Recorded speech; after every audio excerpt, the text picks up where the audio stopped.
Hello friends, ધોરણ 10 સામાજિક વિજ્ઞાન પાઠ ચોથો ભારતનો સાહિત્યિક વારસો. પાઠની શરૂઆત આપણે કરવા જઈ રહ્યા છીએ તે પહેલાં પાઠ વિશે થોડીક માહિતી છે એ મેળવી લઈએ તો બોર્ડના વેઇટેજ પ્રમાણે આ પાઠમાંથી 4 માર્ક્સના પ્રશ્નો પૂછાઈ શકે અને મોટે ભાગે 4 માર્કનો એક પ્રશ્ન છે તે સાહિત્ય વિશે છે તે પૂછાય છે. આ સિવાય જોડકામાં એમસીક્યુમાં તેમાં પણ પ્રશ્ન જો 3 માર્કનો પ્રશ્ન પૂછે તો કયું સાહિત્ય કોના દ્વારા રચવામાં આવેલું છે આપણે પાઠની અંદર ભણશું. કારણ કે જે તે દાખલા તરીકે મહાભારત છે તો વેદ વ્યાસ દ્વારા તે રચિત છે, રામાયણ છે તો વાલ્મીકી દ્વારા તે રચવામાં આવેલું છે. એ પ્રકારના પ્રશ્નો પણ પૂછાઈ શકે. કાવ્યની સાહિત્યની અંદર જે મુખ્ય પાત્રો છે તેની વિશેષતાઓ, કેટલાક સાહિત્ય એવી રીતે તેને હેડિંગ છે તે આપવામાં આવેલું છે કે તે તેના ચારિત્ર એટલે કે તેની અંદર જે પાત્ર છે તેના ઉપરથી તેને નામ આપવામાં આવેલા છે. એટલે એ પ્રકારના પણ પ્રશ્નો છે તે પૂછાઈ શકે. સંસ્કૃતના કેટલાક સાહિત્યની વાત પણ આ પાઠની અંદર છે. પ્રાચીન સમયનું સાહિત્ય, સંસ્કૃત સાહિત્ય, મધ્યકાલીન સાહિત્ય અને આધુનિક સમયમાં જે કોઈ સાહિત્ય લખવામાં આવેલું છે તેના વિશે આપણે આ પાઠની અંદર ભણવાના છીએ. આ ઉપરાંત પ્રાચીન ભારતની કેટલીક વિદ્યાપીઠો, તમે જેમ નચિકેતા શાળાની અંદર અભ્યાસ કરી રહ્યા છો તેમ પ્રાચીન ભારતમાં પણ નાલંદા, તક્ષશિલા, વારાણસી એટલે કે કાશી અને વલ્લભી આ 4 વિદ્યાપીઠો અત્યંત પ્રચલિત હતી. તો આ વિદ્યાપીઠો વિશે પણ તેની વિશેષતાઓ વગેરે વિશેની ચર્ચા છે તે પણ આપણે આ પાઠની અંદર કરવાના છીએ. ખૂબ જ સરસ ઇન્ટરેસ્ટિંગ પાઠ છે, તમને ભણવું પણ ગમશે. પાઠનું હેડિંગ સમજીએ, ભારતનો સાહિત્યિક વારસો. સાહિત્ય એટલે શું મિત્રો? તો સાહિત્ય એટલે કે પ્રાચીન સમયમાં ભારતમાં જે કોઈ લખવામાં આવેલું હતું, જે પુસ્તકો લખાયેલા છે તે પુસ્તકોની માહિતી છે તે આપણને પ્રાપ્ત થયેલી છે. કેટલાક પુસ્તકો આપણને પ્રાપ્ત થયેલા છે તેના વિશેની વાત છે એ આ પાઠની અંદર કરવામાં આવેલી છે. એટલે સાહિત્ય કે જે કોઈ માણસની અંદર જે કોઈ ઉર્મિઓ, લાગણીઓ, ભાવો, વિચારો જન્મતા હોય તેને આપણે જ્યારે ક્યાંય પણ વ્યક્ત કરી શકતા નથી ત્યારે આપણી કલ્પનાને આપણે સાહિત્યની અંદર વ્યક્ત કરી શકીએ છીએ. એટલે કે આપણે લેખો લખીએ છીએ અને તેની અંદર આપણી કલ્પનાઓ કે તમે જે કંઈ વિચારો છો તેને તમે લખી શકો છો. તમે જે પ્રકારનું વાતાવરણ, કેટલાક સાહિત્ય તમે વિચારો કે કેટલાક પુસ્તકો તમે નવલકથાઓ વાંચતા હોય તો જાણે એ પાત્રની સાથે સાથે તમે ચાલતા હોય તેવા ભાવો તેમાં ઉત્પન્ન કરવામાં આવેલા હોય છે.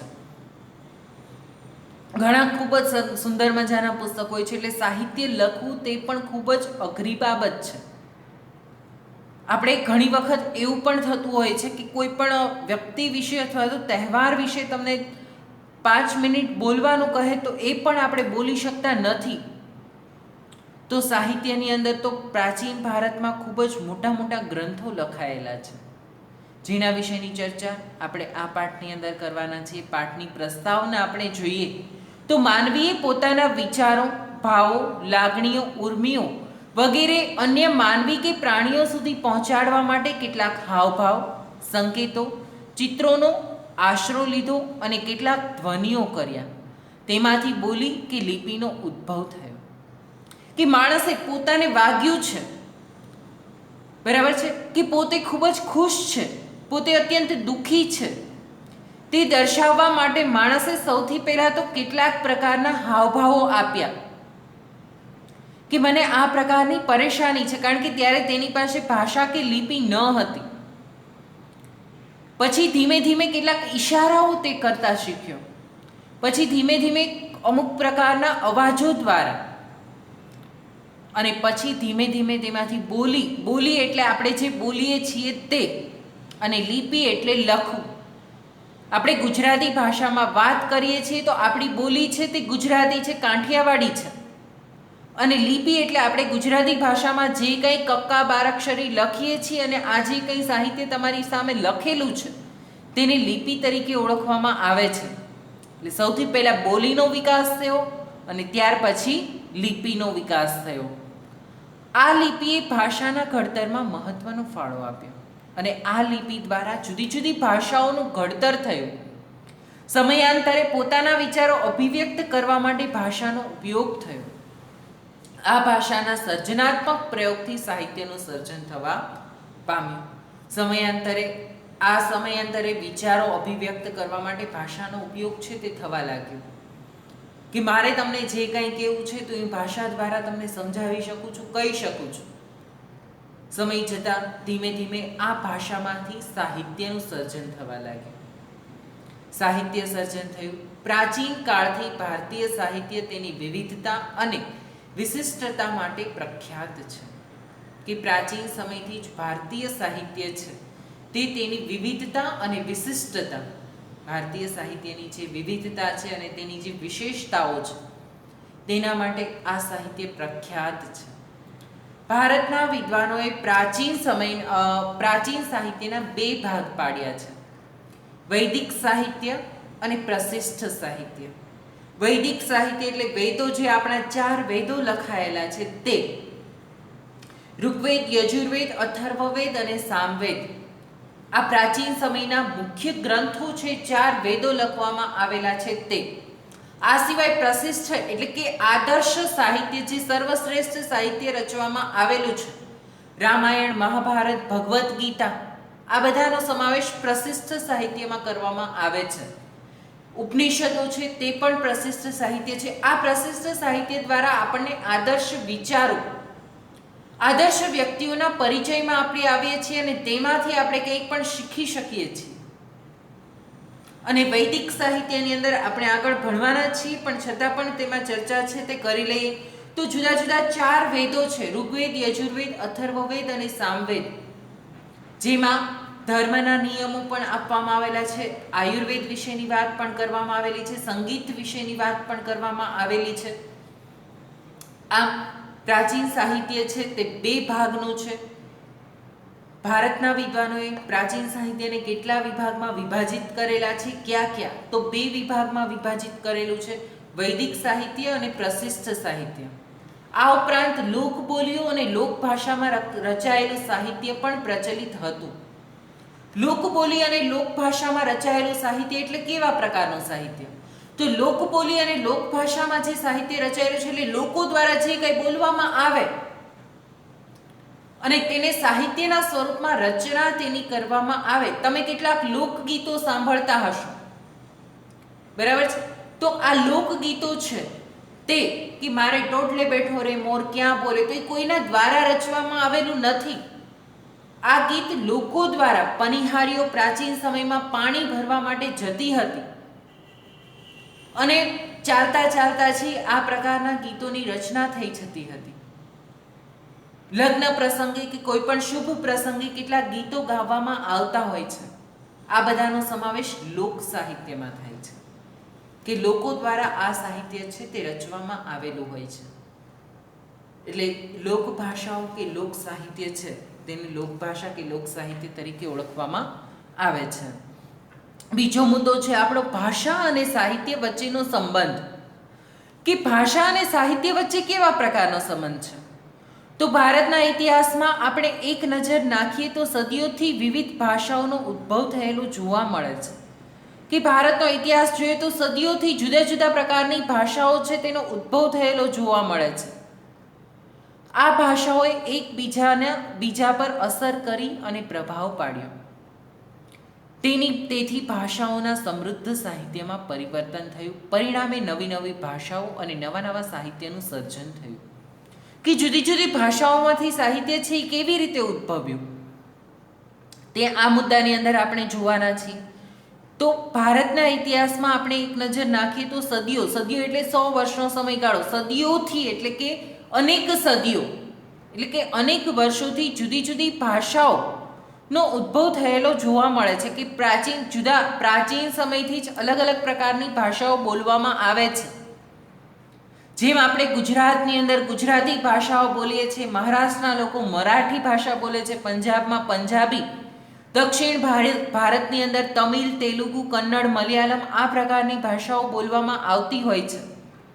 તો પ્રાચીન સમયથી જ આ પ્રકારે જુદા જુદા વિસ્તારો પ્રમાણે અલગ અલગ પ્રકારની ભાષાઓનો ઉદ્ભવ થયેલો છે અને આ ભાષાઓ એકબીજા પર અસર કરી અને પ્રભાવ પાડ્યો. તેથી ભાષાઓના સમૃદ્ધ સાહિત્યમાં પરિવર્તન આવ્યું. એક ભાષા બીજી ભાષાની સાથે સંકળાયેલી છે. રાજસ્થાનમાં જે રાજસ્થાની ભાષા બોલવામાં આવે છે તે ગુજરાતીની સાથે ખૂબ જ મળતી આવે છે, કારણ કે એમાં ઘણા ખરા શબ્દો ગુજરાતી પણ વાપરવામાં આવે છે. આપણી ભાષાની અંદર પણ કેટલાક શબ્દો છે તે રાજસ્થાની ભાષાના વાપરવામાં આવે છે. તે પ્રકારે એક ભાષાએ બીજી ભાષા ઉપર પોતાનો પ્રભાવ પાડ્યો, અસર છે એ જોવા મળી અને આ પ્રકારે સાહિત્યનું સર્જન થયું. પરિણામે નવી નવી ભાષાઓ અને નવા નવા સાહિત્યનું સર્જન થયું. ધીમે ધીમે આ રીતે નવી નવી અલગ અલગ ભાષાઓ ઉદ્ભવી અલગ અલગ પ્રકારનું સાહિત્ય છે તે રચવામાં આવ્યું. કેટલાક સાહિત્યમાં પ્રેમ કથાઓ છે એટલે કે લવ સ્ટોરીઝ છે તે લેવામાં આવી છે, તો કેટલુંક સાહિત્ય ધર્મ પર લખવામાં આવેલું છે, કેટલુંક સાહિત્ય છે તે સામાજિક કૃતિઓ છે, સમાજના ઉત્તમ આદર્શ વિચારો છે તેમાં દર્શાવવામાં આવેલા છે. એટલે જુદા જુદા પ્રકારનું સાહિત્ય છે તે રચવામાં આવ્યું. તેનું ઉત્તમ ઉદાહરણ સંસ્કૃત ભાષામાં છે. વર્તમાન સમયમાં સંસ્કૃત ભાષાનો ઉપયોગ ઓછો છે, પણ ધાર્મિક કાર્યો અને વિવિધ પૂજાઓમાં સંસ્કૃત ભાષાનો ઉપયોગ કરવામાં આવે છે. પ્રાચીન સમયમાં સંસ્કૃત ભાષા પણ બોલવામાં આવતી હતી. લોકો છે તે વાતચીત માટે સંસ્કૃત ભાષાનો ઉપયોગ કરતા હતા, કારણ કે સંસ્કૃત ભાષા છે તે દેવોની ભાષા ગણવામાં આવે છે. આપણે ત્યાં ધાર્મિક વિધિ વિધાનો હોય ત્યારે જે કોઈ ભાષાનો ઉપયોગ કરવામાં આવે છે બ્રાહ્મણો દ્વારા, તો આ પંડિતો કે બ્રાહ્મણો દ્વારા સંસ્કૃત ભાષાનો ઉપયોગ વધારે પ્રમાણમાં કરવામાં આવે છે. તો આ સંસ્કૃત ભાષા છે તેનો પ્રભાવ પણ જોવા મળે છે. સામાન્ય રીતે માનવી તો અભિવ્યક્તિ કરવાની અને જીલવાની ઉત્તમ તક ભાષા જ પૂરી પાડે છે. કે આપણી અંદર જે કોઈ અભિવ્યક્તિ આપણે કરીએ છીએ અથવા તો કોઈ પણ વ્યક્તિ આપણને કંઈ પણ બાબત કહેવા માંગે છે તો તેને આપણે સમજી ક્યારે શકીશું? જ્યારે આપણી પાસે ભાષાની શક્તિ હશે ત્યારે. અન્ય વ્યક્તિને, દાખલા તરીકે તમે તમિલ, તેલુગુ, કન્નડ કે મલયાલમ ભાષા જાણતા નથી, તો સામેની વ્યક્તિ તમને શું કહેવા માંગે છે એ તમે સમજી શકશો? નહીં સમજી શકો. પણ તમે ગુજરાતી ભાષા જાણો છો અને સામે તમારી સામે કોઈ વ્યક્તિ ગુજરાતી ભાષામાં તમને કોઈ ચર્ચા કરશે તો તમે તરત જ સમજી લેશો, કારણ કે તમને ખબર છે કે આ ગુજરાતી બોલે છે. તો આ પ્રકારે પ્રાચીન સમયથી જુદી જુદી ભાષાઓ દ્વારા વ્યક્તિ છે તે પોતાના મનની અંદર જે કોઈ ભાવો ઉદ્ભવતા હતા તેને અભિવ્યક્ત કરતો હતો અને અન્યના ભાવોને સમજતો હતો. પ્રાચીન ભારતની લિપિ હડપ્પા સમયની છે. આ લિપિ આજે પણ ઉકેલી શકાય નથી. હડપ્પીય સંસ્કૃતિમાંથી આપણે છે બીજા પાઠની અંદર ભણ્યા, હડપ્પીય સંસ્કૃતિ વિશેની ચર્ચાઓ આપણે કરી, તો હડપ્પીય સંસ્કૃતિમાંથી કેટલાક સાઇનબોર્ડ મળી આવ્યું છે. આ સાઇનબોર્ડ એટલે કે તેની ઉપર કંઈક લિપિમાં લખેલું છે, પરંતુ તે બાબત તે લિપિને હજી ઉકેલી શકાય નથી કે તેમાં શું લખેલું છે તેના વિશેની માહિતી નથી, કારણ કે આપણે એ ભાષા જાણતા નથી કે આપણે તે લિપિને જાણતા નથી. એટલા માટે તે લિપિ હજી ઉકેલી શકાય નથી. પરંતુ હડપ્પીય સંસ્કૃતિથી લોકોની પાસે લિપિ હતી, એટલે કે લોકો છે ત્યારે પણ શિક્ષિત હતા, લખવાનું જાણતા હતા. તે સમયના લોકોની ભાષા કઈ હશે તેની માહિતી હજુ સુધી પ્રાપ્ત થઈ શકી નથી. તે પછીની પ્રાચીન ભાષા છે સંસ્કૃત. મહર્ષિ પાણિની સંસ્કૃત ભાષાના મહાન વ્યાકરણ શાસ્ત્રી હતા. પાણિની વ્યક્તિનું નામ છે તે સંસ્કૃત ભાષાના મહાન વ્યાકરણ શાસ્ત્રી હતા. એટલે સંસ્કૃત ભાષાનું વ્યાકરણની રચના, સંસ્કૃતનું વ્યાકરણ ખૂબ જ અઘરું છે. તમે સંસ્કૃતની અંદર પણ ભણતા હશો. વિ મહ મહ સી થ ત તી તહ અંતિ, આ બધા ભાષાના નિયમો છે જે સંસ્કૃત ભાષાની અંદર તેનો ઉપયોગ કરવામાં આવે છે. તો આ પ્રકારની સંજ્ઞાઓ સંસ્કૃત ભાષાના જે વ્યાકરણના નિયમો છે, જેમ ગુજરાતી ભાષાના વ્યાકરણના નિયમો છે, હસ્વ દીર્ઘ કઈ જગ્યાએ કરવું જોઈએ, આ ઉપરાંત છંદ, અલંકાર, સમાસ, સંધિ વગેરે માટેના જે કોઈ નિયમો છે, વાક્ય લખવાના પણ ચોક્કસ નિયમો છે. આપણે વાક્યના અંતે છે લખીએ છીએ, ક્યારે આપણે આગળ લખીએ છીએ નહીં. તો સંસ્કૃત ભાષાના જે કોઈ વ્યાકરણના નિયમો છે તે સંસ્કૃતના મહાન વ્યક્તિ, મહાન ભાષાશાસ્ત્રી પાણિની પોતાનો ગ્રંથ અષ્ટાધ્યાયી ઈસવીસન પૂર્વેની 4થી સદીમાં રચના કરી છે. તેની અષ્ટાધ્યાયી સંસ્કૃત ભાષાનો વ્યાકરણનો ગ્રંથ છે. અને ઈસવીસન પૂર્વે એટલે કે ઈસુ ખ્રિસ્ત થઈ ગયા તે પહેલાના 4 વર્ષ પહેલાનો, 400 વર્ષ પહેલાનો સમયગાળો, 4થી સદી. અત્યારે 21મી સદી આપણે ચાલી રહી છે, એટલે 2000ની સાલ છે. તો 2000 વર્ષ આપણે પૂરા કર્યા છે, પછી 00 અને પછી 400 વર્ષ, એટલે આજથી લગભગ 2400 વર્ષ પહેલા પાણિની દ્વારા અષ્ટાધ્યાયી વ્યાકરણ ગ્રંથ છે તે લખવામાં આવેલો છે. પ્રાચીન ભાષાનો સંસ્કૃતનો વ્યાકરણ ગ્રંથ. જોડકામાં MCQમાં પૂછાય. ઈસવીસન પૂર્વેની 4થી સદીમાં રચાયેલો છે.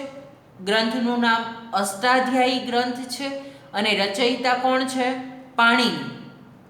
આ પ્રકારે તમારે યાદ રાખવાનું છે. પહેલાં તો ગ્રંથનું નામ, તો કયો ગ્રંથ છે? અષ્ટાધ્યાયી ગ્રંથ છે. રચયિતા એટલે કે તેના લેખકનું નામ, કયા લેખક છે? પાણિની છે. અને ક્યારે રચાયેલો છે, એટલે કે ગ્રંથ જ્યારે રચવામાં આવેલો છે તે સમયગાળો, કારણ કે અત્યારે આપણે વારસાના સંદર્ભમાં તેનો અભ્યાસ કરીએ છીએ.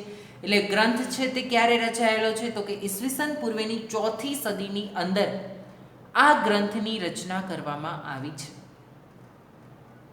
4થી સદીમાં સંસ્કૃત ભાષાનો આર્ય કે ઋષિઓની ભાષા કે વિદ્વાનોની ભાષા કહે છે. કે ઈસવીસન પૂર્વે 4થી સદીની અંદર જે સંસ્કૃત ભાષા છે, આ સંસ્કૃત ભાષા આર્યો, આપણે જુદી જુદી પ્રજાઓ વિશે જે ભણ્યા પહેલા પાઠની અંદર, ભારતની ભૂમિ અને તેના પર આવેલી પ્રજાઓ, તે પ્રજાની અંદર આપણે અલગ અલગ પ્રજાઓનો પરિચય મેળવ્યો. આપણે તેને પણ એકવાર છે રિવિઝનમાં જોઈ લઈએ કે કઈ કઈ પ્રજાઓ છે તે પ્રાચીન ભારતમાં આવી હતી. તો સૌથી પહેલાં નેગ્રીટો આવ્યા, ત્યારબાદ ઓસ્ટ્રેલોઇડ એટલે કે નિષાદ પ્રજા, દ્રવિડો, અન્ય પ્રજાઓ જેમાં મોગોલોઇડ, આર્મેનોઇડ, એ બધી પ્રજાઓ, અલ્પાઇન, ડિનારિક, આર્મેનોઇડ, આ બધી પ્રજાઓ આવી. અને છેલ્લે આવ્યા આર્યો. આર્યો છે તે સૌથી વધુ વિકસિત પ્રજા હતી, યજ્ઞ યાગાદિની ક્રિયાઓ જાણતી હતી. આ પ્રજા દ્વારા જે ભાષાનો ઉપયોગ કરવામાં આવતો હતો તે ભાષા હતી સંસ્કૃત. આ ઉપરાંત ઋષિ મુનિઓની ભાષા ગણી શકાય સંસ્કૃત. તેઓએ જે સાહિત્ય લખેલું છે તે પણ સંસ્કૃત ભાષામાં જ લખેલું છે. આજના સમયમાં પણ વિશ્વ કક્ષાએ સર્વસ્વીકૃત, ખાસ કરીને કોમ્પ્યુટર ક્ષેત્રે પણ બની છે કે વિશ્વ કક્ષાએ સર્વસ્વીકૃત ભાષા સંસ્કૃત ભાષા છે તે બધી જ જગ્યાએ સ્વીકાર્ય ભાષા છે તે બનેલી છે. સંસ્કૃત ભાષા મુખ્યત્વે ધર્મ, તત્વજ્ઞાન, જ્ઞાન અને વિજ્ઞાનની ભાષા હતી. કે સંસ્કૃત ભાષા છે તે મુખ્યત્વે ધર્મ, તત્વજ્ઞાન, જ્ઞાન અને વિજ્ઞાનની ભાષા ગણવામાં આવે છે. આમ ભાષા અને સાહિત્ય વચ્ચે આ પ્રકારનો સંબંધ રહેલો છે કે કેવી રીતે ભાષામાંથી સાહિત્યનું સર્જન થયું. કારણ કે માણસ છે તે પહેલાં હાવભાવ દ્વારા છે એ પોતાના વિચારો અભિવ્યક્ત કરતો હતો. ધીમે ધીમે તેણે છે તે ભાષાનો ઉપયોગ કર્યો. સૌથી પ્રાચીન ભાષા છે તે હડપ્પીય સંસ્કૃતિની છે, જે લિપિ આજે પણ આપણે ઉકેલી શક્યા નથી. ત્યારબાદ સંસ્કૃતનો સમાવેશ કરવામાં આવે છે. સંસ્કૃતે આજે પણ પોતાનું સ્થાન પ્રાચીન સમયથી લઈને જાળવી રાખ્યું છે. ત્યાર પછીનું સાહિત્ય છે તે પ્રાચીન ભારતીય સાહિત્ય, જેમાં સૌથી પહેલાં સાહિત્યની અંદર વેદોનો સમાવેશ થાય છે. વેદનો અર્થ જ્ઞાન થાય છે. વેદ એટલે શું? તો કે જ્ઞાન. કારણ કે વેદોમાંથી આપણે જ્ઞાન પ્રાપ્ત કરીએ છીએ, જેમાં 4 વેદો મુખ્ય છે: ઋગ્વેદ, સામવેદ, યજુર્વેદ અને અથર્વવેદ. ઋગ્વેદ છે તે સૌથી પ્રાચીન વેદ છે. વેદોનો પરિચય આપણે મેળવીએ તો ભારતીય સાહિત્યનું પ્રાચીનતમ પુસ્તક ઋગ્વેદ છે. એમાં કુલ 1028 ઋચાઓનો સંગ્રહ છે, એટલે કે ઋગ્વેદની અંદર 1028 ઋચાઓ લખવામાં આવી છે. ઋગ્વેદ 10 ભાગમાં વહેંચાયેલો અદ્ભુત ગ્રંથ છે, કે ઋગ્વેદ છે તે 10 ભાગની અંદર વહેંચાયેલો ગ્રંથ છે અને આ ગ્રંથ અદ્ભુત ગ્રંથ ગણવામાં આવે છે. આ ઋચાઓમાંથી મોટા ભાગની ઋચાઓ દેવોને લગતી સ્તુતિઓ છે. આ સ્તુતિઓ યજ્ઞ પ્રસંગે કરવામાં આવતી, તેમાંથી ઉષાને સંબોધન કરતી કેટલીક સ્તુતિઓ ખૂબ જ મનમોહક છે. આ ગ્રંથ સપ્ત સિંધુ પ્રદેશમાં વસેલા આર્યોની રાજકીય, સામાજિક, ધાર્મિક તેમજ આર્થિક બાબતોનું વર્ણન કરે છે. કે ઋગ્વેદ છે તે સપ્ત સિંધુ પ્રદેશમાં વસેલા આર્ય પ્રજા જે ભારતમાં આવેલી હતી અને આ આર્ય પ્રજા કેવી રીતે રહેતી હતી તેના વિશેની વાત છે તે પણ ઋગ્વેદની અંદર જોવા મળે છે. કે આર્યો વિશેની વાત 1028 ઋચાઓનો સંગ્રહ છે. ઋચાઓ એટલે શું?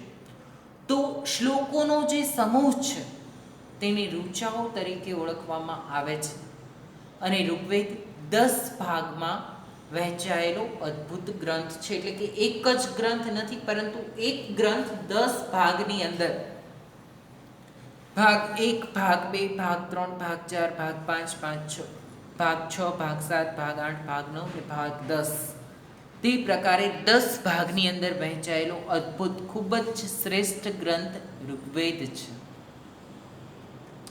આ ઋચાઓ, એની અંદર જે ઋચાઓ લખવામાં આવેલી છે તે મોટા ભાગની દેવોને લગતી સ્તુતિઓ છે. દેવોને લગતી સ્તુતિઓ એટલે શું? તો કે દેવોને ખુશ કરવા માટે જેમાં દેવોનું વર્ણન કરેલું હોય છે. જુદા જુદા આપણે નવરાત્રિમાં વિશ્વંભરીની સ્તુતિઓ છે તે ગાતા હોઈએ છીએ કે વિશ્વંભરી અખિલ વિશ્વ તણી જનેતા, વિદ્યાધરી વદનમાં વસજો વિધાતા, દુર્બુદ્ધિને દૂર કરી સદબુદ્ધિ આપો, મામ પાહી ઓમ ભગવતી ભવદુઃખ કાપો. તો આ શું છે? સ્તુતિ છે કે જેમાં દેવી ભગવતીનું વર્ણન કરવામાં આવેલું છે, દેવી ભગવતી વિશેની વાત કરવામાં આવેલી છે. આવી રીતે ઋગ્વેદની અંદર પણ જુદા જુદા પ્રકારની ઋચાઓ છે, તેમાં જુદા જુદા દેવી દેવતાઓ વિશેની ચર્ચાઓ કરવામાં આવેલી છે. આ સ્તુતિઓ યજ્ઞ પ્રસંગે કરવામાં આવતી, એટલે કે ઋગ્વેદની અંદર જે સ્તુતિઓ લખવામાં આવેલી છે તો યજ્ઞ કે એવું કંઈ હોય ત્યારે આ સ્તુતિઓ છે તે કરવામાં આવતી હતી. તેમાંથી ઉષાને સંબોધન કરતી, ઉષા એટલે સવાર અને નિશા એટલે રાત્રિ. તો સવારને સંબોધન કરતી પણ કેટલીક સ્તુતિઓ મહત્વની છે. નિશા એટલે રાત્રિ, રાત્રિના પણ કેટલાક ઉદાહરણો છે, તેમાં ઉષા અને નિશાને લગતી સ્તુતિ છે તે કરવામાં આવેલી છે, તેનું વર્ણન છે તે કરવામાં આવેલું છે. વહેલી સવારની ચર્ચાઓ છે તેના વિશેની વાત તેમાં કરવામાં આવેલી છે. તેની એક સ્તુતિ છે તે એવા પ્રકારની છે કે અંધકારના અંચોળોને ઉતારીને તે દેવીએ ફેંકી દીધા છે ને સૂર્યના રથ પર સવાર તે દેવી પધારી રહી છે, એટલે કે આવી રહી છે. આવા પ્રકારની ઋચાઓ છે તેમાં લખવામાં આવેલી છે, કારણ કે વહેલી સવારે અંધકાર છે તે ઓછો થઈ જાય છે અને ધીમે ધીમે સૂર્યના કિરણો છે તે પસાર આવી રહ્યા હોય છે અને દિવસ છે તે ઉગી રહ્યો હોય છે. તો આ પ્રકારની ઋચાઓ છે તેમાં લખવામાં આવેલી છે. માત્ર તમારી જાણકારી માટે, ઋગ્વેદ ગ્રંથ છે તે સપ્ત સિંધુ પ્રદેશમાં વસેલા આર્યોની રાજકીય, સામાજિક, ધાર્મિક તેમજ આર્થિક બાબતોનું વર્ણન પણ કરે છે. કે સપ્ત સિંધુ પ્રદેશમાં આર્યોની જે સંસ્કૃતિ થઈ ગઈ, આ આર્યોની સંસ્કૃતિ વિશેની વાત છે તે ઋગ્વેદમાં કરવામાં આવે છે.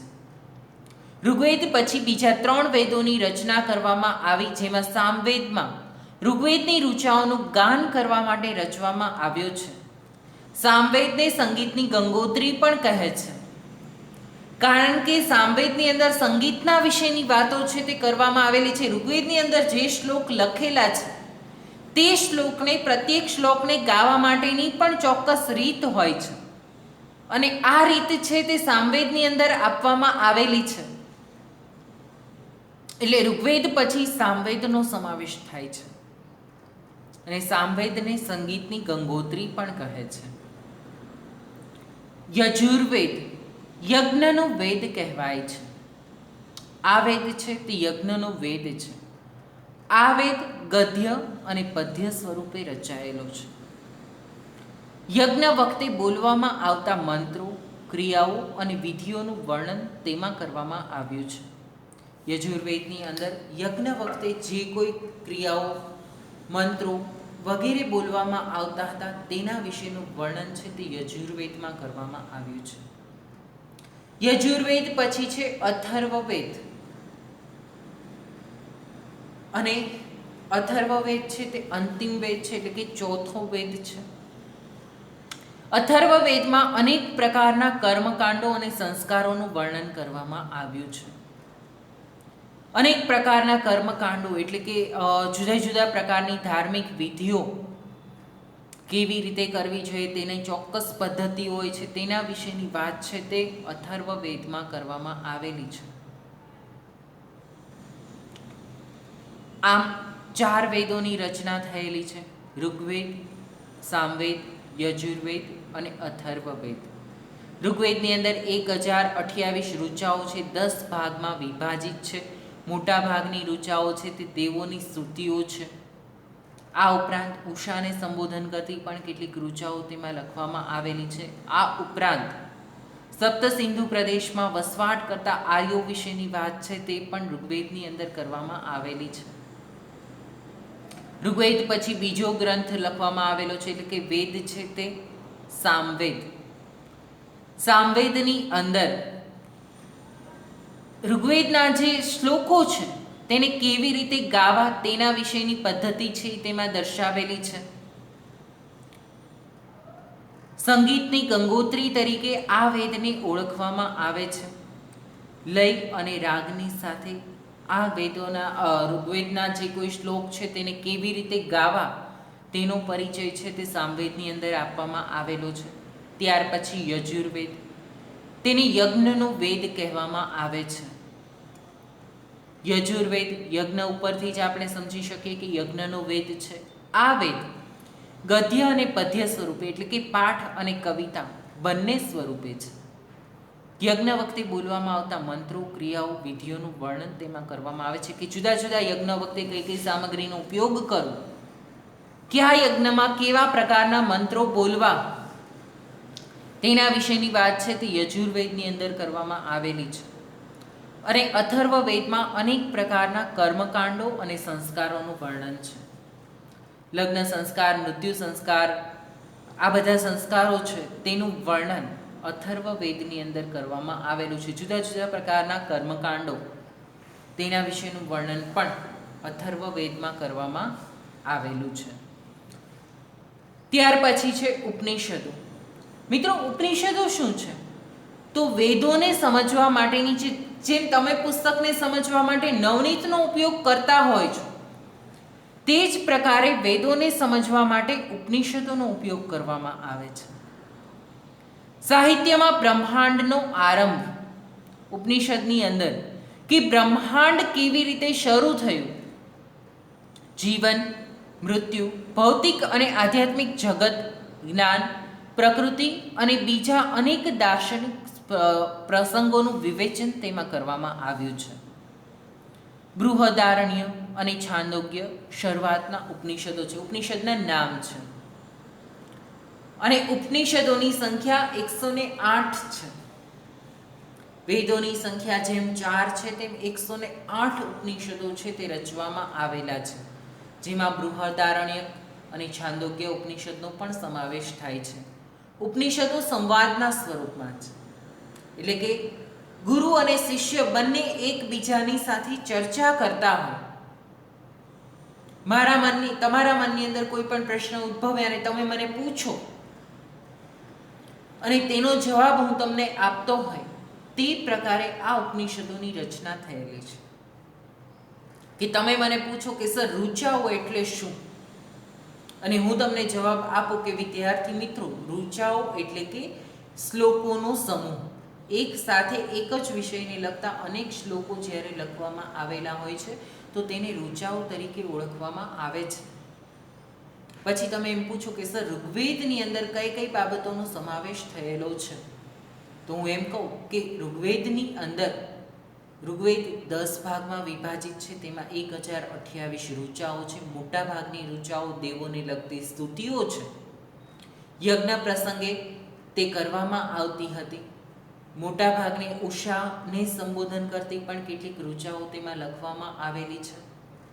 આ ઉપરાંત આર્યોનું વર્ણન કે તેઓની જીવન વિશેની વાત છે તે પણ તેમાં કરવામાં આવેલી છે. આમ ઉપનિષદની અંદર પ્રશ્ન અને જવાબના સંદર્ભમાં અથવા તો સંવાદના સંદર્ભમાં છે તે ઉપનિષદો લખવામાં આવેલા છે. મુક્તિકો ઉપનિષદમાં તેની સંખ્યા 108 દર્શાવે છે. એટલે કે કુલ ઉપનિષદો છે એ કેટલા છે? 108 ઉપનિષદો છે તે બનાવેલા છે. આ પ્રકારે ઉપનિષદો છે તે બનાવવામાં આવેલા છે. ત્યાં સુધી રાખીએ છીએ આજનો લેક્ચર. બ્રાહ્મણ ગ્રંથો, આરણ્યકો, વેદાંગ વગેરે વિશેની ચર્ચા છે તે હવે પછીના લેક્ચરની અંદર છે એ આપણે કરશું. આજના લેક્ચરની અંદર આપણે પ્રસ્તાવના, વૈદિક સાહિત્ય અને પ્રશિષ્ટ સાહિત્ય, લોક સાહિત્ય વિશેની ચર્ચા કરી. ભાષા અને સાહિત્યનો સંબંધ જોયો. ત્યારબાદ પ્રાચીન ભારતીય સાહિત્યની અંદર ઋગ્વેદ, સામવેદ, યજુર્વેદ અને અથર્વવેદ અને ઉપનિષદો વિશેની વાત કરી. લેક્ચરનું હોમવર્ક છે તેમાં 2 ટૂંકનોંધ તમારે લખવાની છે, ભાષા અને સાહિત્ય. બીજી ટૂંકનોંધ છે વેદોનો પરિચય આપી દરેક વેદો વિશેની માહિતી આપો. એટલે પહેલાં તો તમારે 4 વેદોના નામ લખવાના છે કે વેદનો અર્થ જ્ઞાન એવો થાય છે. પ્રાચીન ભારતમાં 4 વેદો લખાયેલા છે, ઋગ્વેદ, સામવેદ, યજુર્વેદ અને અથર્વવેદ. ત્યાર પછી ઋગ્વેદ લખીને ઋગ્વેદની ચર્ચા કરવાની છે, સામવેદ લખીને સામવેદ વિશેની વાત, યજુર્વેદ લખીને યજુર્વેદ અને અથર્વવેદ લખીને અથર્વવેદ વિશેની વાત કરવાની છે. ઉપનિષદ પ્રશ્ન અલગ છે એટલે ઉપનિષદની ચર્ચા છે તમારે આની અંદર કરવાની નથી. ત્યાં સુધી રાખીએ છીએ. Thank you.